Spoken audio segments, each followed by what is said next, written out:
What about the millions of Muslims across the world who do not engage in jihad and who are peaceful? Then they are not Muslims. Then they're just nominal Muslims. They have been given the identity of a Muslim because they were born in that environment, and they don't have any other identity. They are just weak individuals. They don't practice Islam.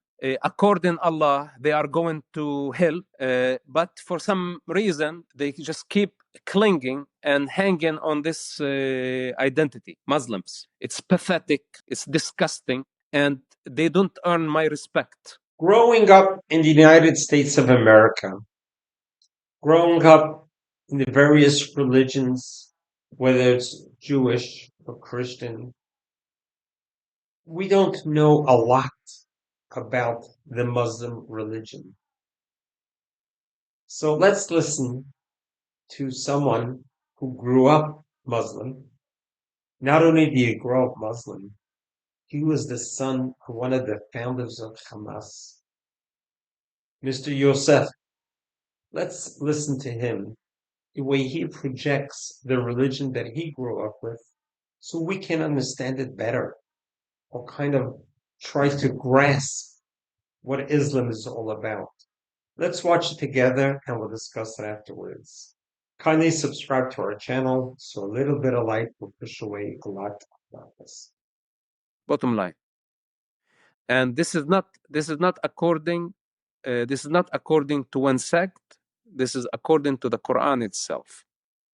And all the Islamic sects, denominations, follow a major book, and that's Quran. And Quran in itself is not peaceful. The God of the Quran, Allah, is not peaceful. He's a very violent God.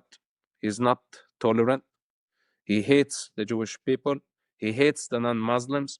And he gives the authority to the Muslims to punish the non-Muslims if they don't obey Allah, to function as the sword of Allah on earth.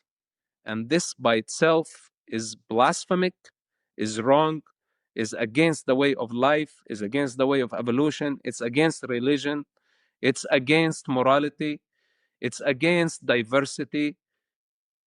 And those who claim that Islam is a religion of peace, they are liars. They are all paid actors.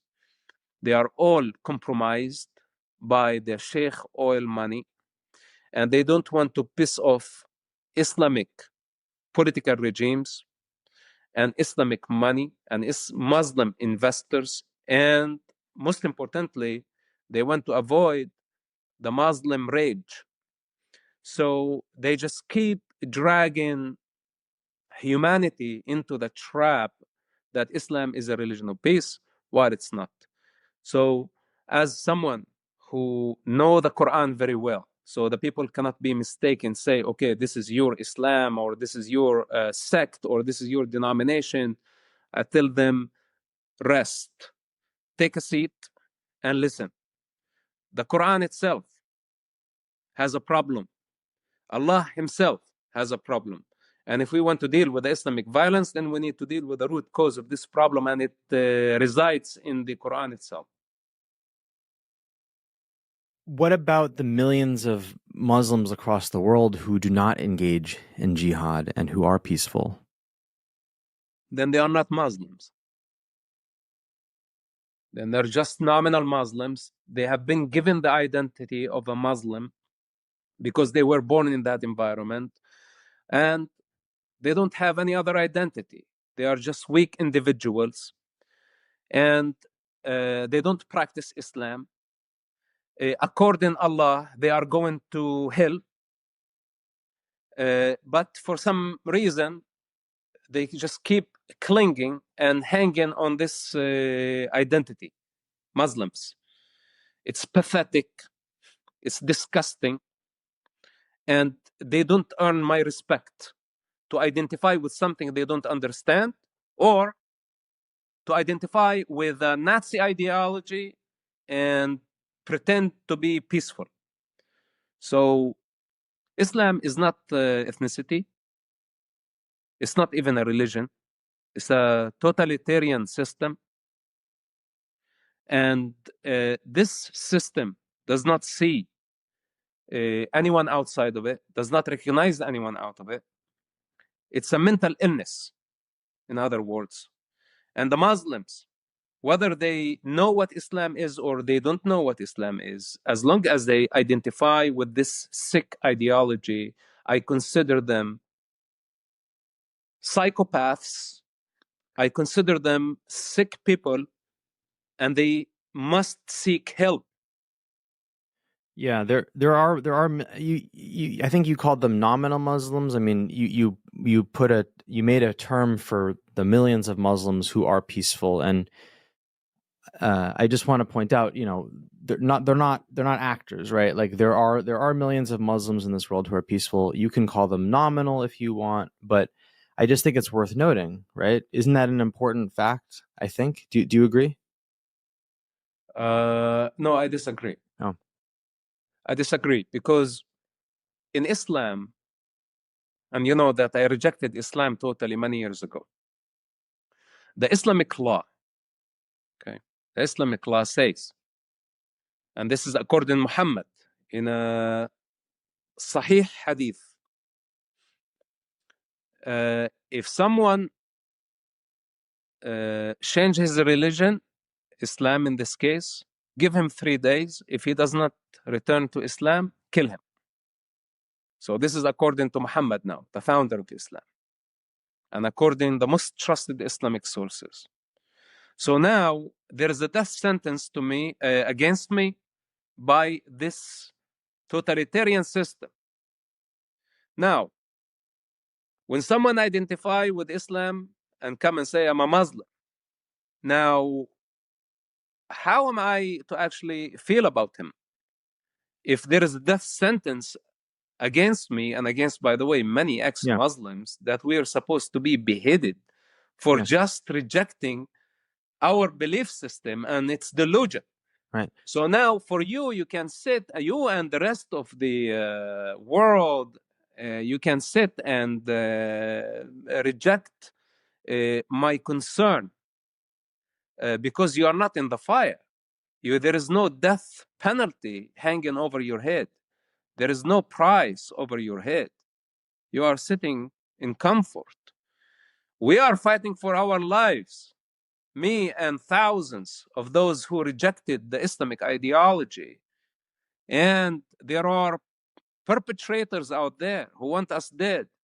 Now, when some Mustafa, because he was born that way, come and create a false sense that Islam is a religion of peace, they are already complicit in this crime. They are already taking the side of the enemy. They are already given cover to those who want to harm me and harm the rest of civilians and the rest of non-Muslims across the world. This is why I stand firmly and say, what makes you a Muslim? Are you a practicing Muslim? Then you are a jihadist. Or at least you justify the jihad. If this is what you do, this means that you are my enemy. Well, this is quite revealing and frightening at the same time.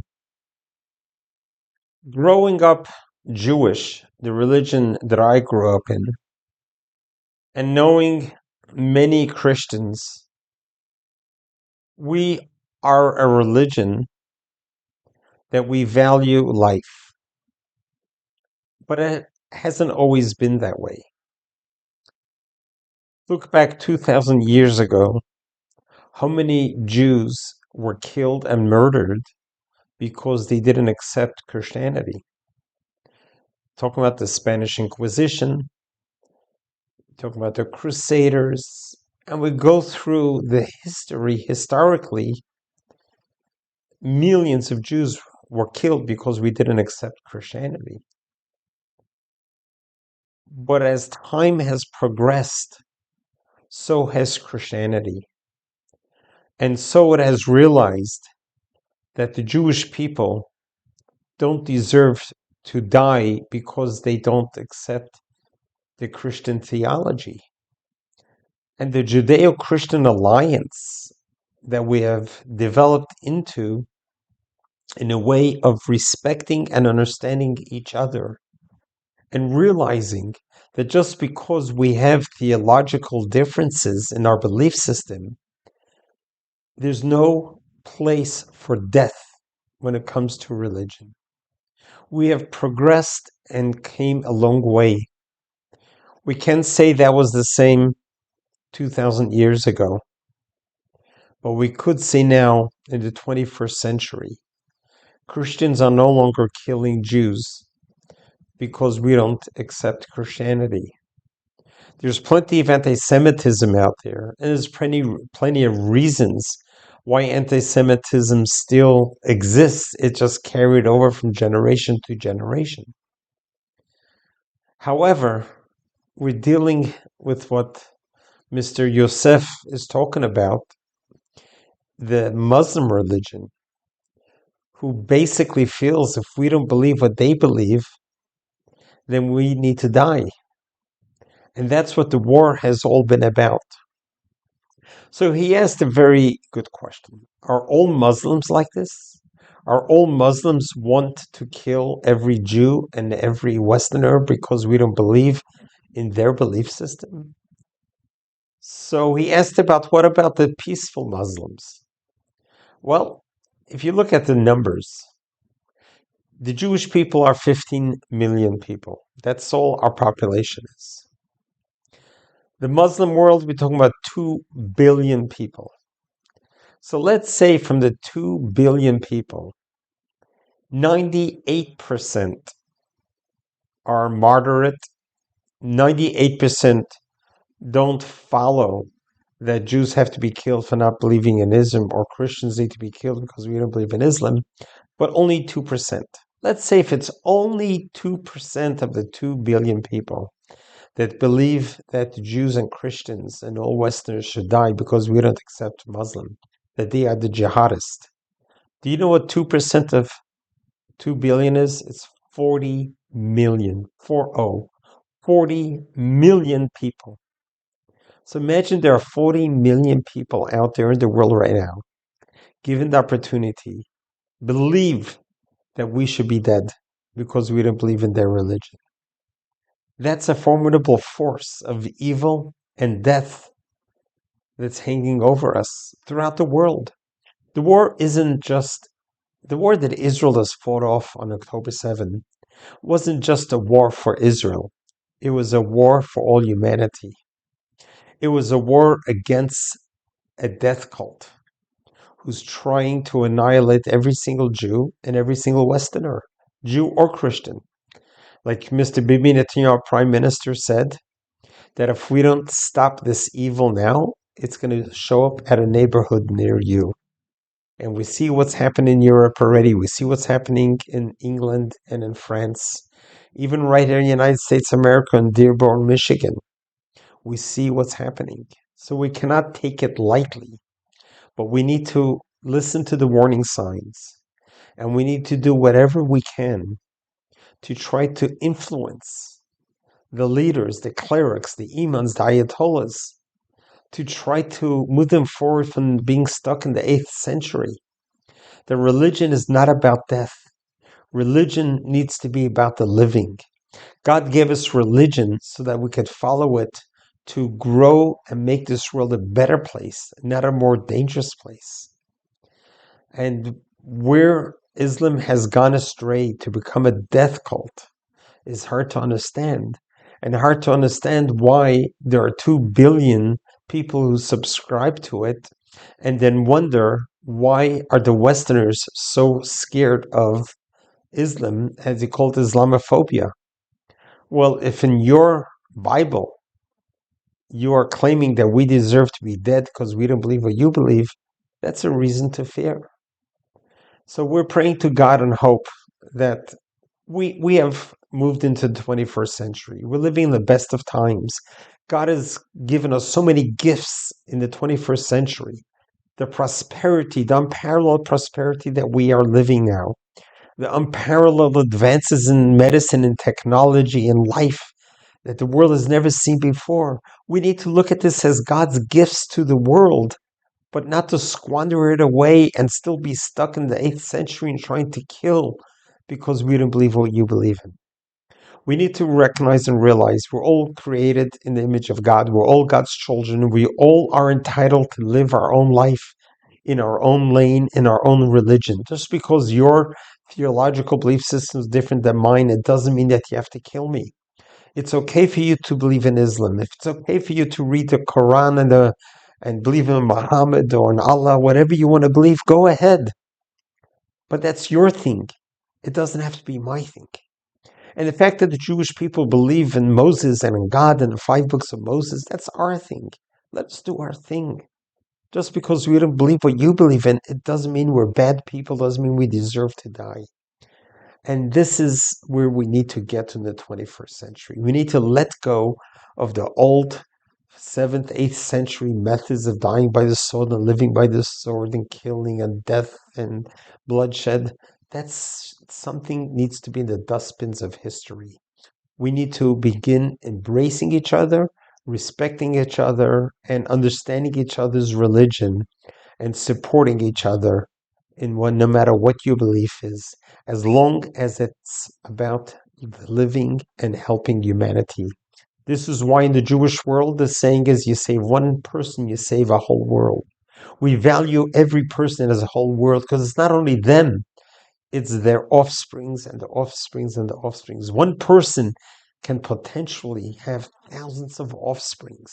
So you save one person, you're saving a world. That's how we need to value human life. We need to begin valuing people's life more than just a life, understanding this is God's creation. And we need to preserve, maintain, and sustain God's creation for many long years to come. God bless you. God loves you.